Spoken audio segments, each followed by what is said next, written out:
Good morning, and many thanks for staying with us here on News Center. This morning, we are focusing on the Devolution conference that is taking place in Makueni County, particularly at the Makueni Boys School. And we're hoping to get pictures from what is happening on location shortly. Our Daniel Karaoke is on the ground. But before then, we're continuing the conversation that I've been having with Churchill Saoke, who is a governance expert, just around matters to do with devolution around the conference. And right now, Churchill, thank you for staying with me. I want us to speak about the theme for the conference this year, which is multi-level governance on climate action. Climate action and climate change is a very big conversation globally. Just recently, we had a delegation coming representing Kenya in Glasgow, led by President Uhuru Kenyatta. And as the county delegations focus on this theme during this conference, Churchill, what are some of the priorities that you think they need to focus on? Alan, thanks. Quite a progressive engagement by the county governments, because, I mean, they are trying to align themselves with the global perspectives on climate. And when you look at it, there has been a lot of effects of climate change in Kenya, where we have had adverse effects, increase in temperatures. You know, the rainfalls have shifted, and you know, there's some parts have been affected by drought. All this as a result of climate change and the increase in carbon in the atmosphere. And I think that it is extremely progressive engagement by the county governments to find ways of how they will find themselves in how will they contribute into the whole idea of climate change. But then when you look at for example, the Glasgow conference that happened, countries committed themselves in many ways. And you know, there were the developed countries, some of them were able to commit resources, and discussions around this by the county government is strategic.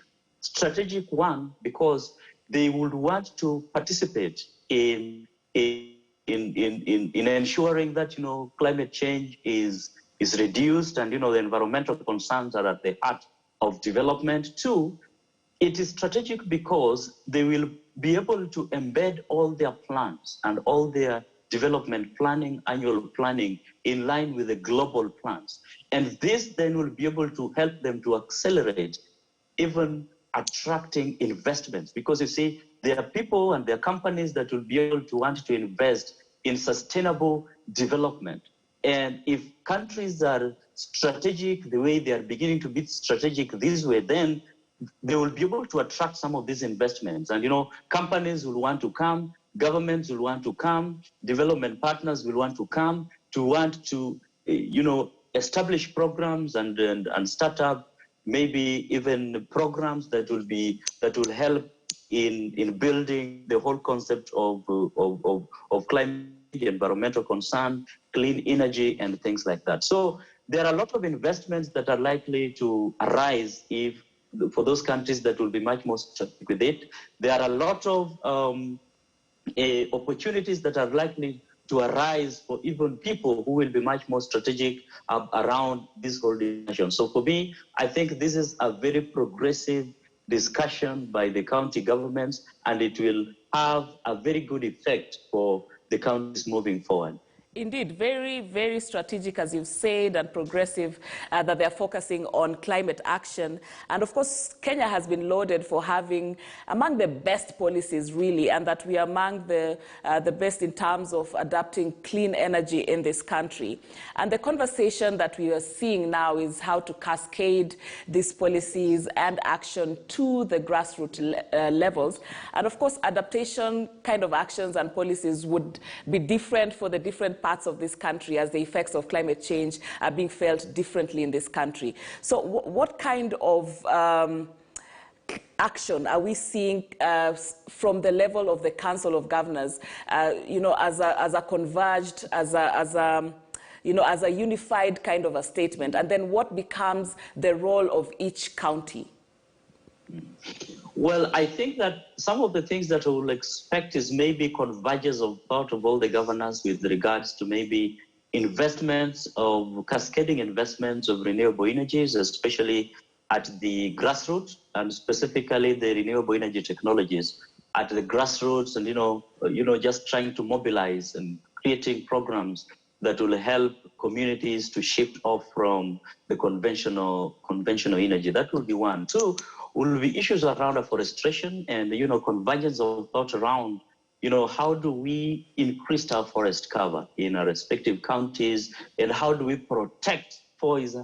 How do we protect our national towers? Because the national towers are the sources of our oxygen, they are the sources of our waters, and so we need to find a convergence thought of how we will protect these. And I think this will be one of the most volatile, because there has been a lot of the communities that have had a divergent opinion on some of these issues around some of these issues around protection of the water towers. The other thing would be sustainable production, and in the sense that how do we cascade sustainability in our development?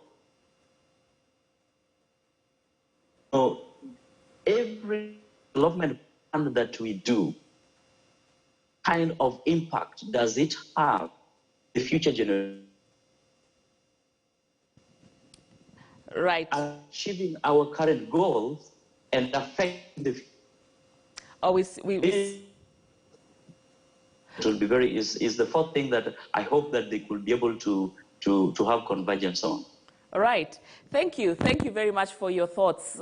Churchill Saoke has been speaking to us about just taking a scorecard of devolution, really, and also a focus on the theme of the conference this year, which is multi-level governance on climate action, just looking at the role of counties in climate action and shared responsibility towards the same. We'll be getting to see exactly how this is proceeding in Makueni County any moment that we get our Daniel Karaoke, who is on location to bring us the latest. And before then, let's proceed with our news headlines this hour.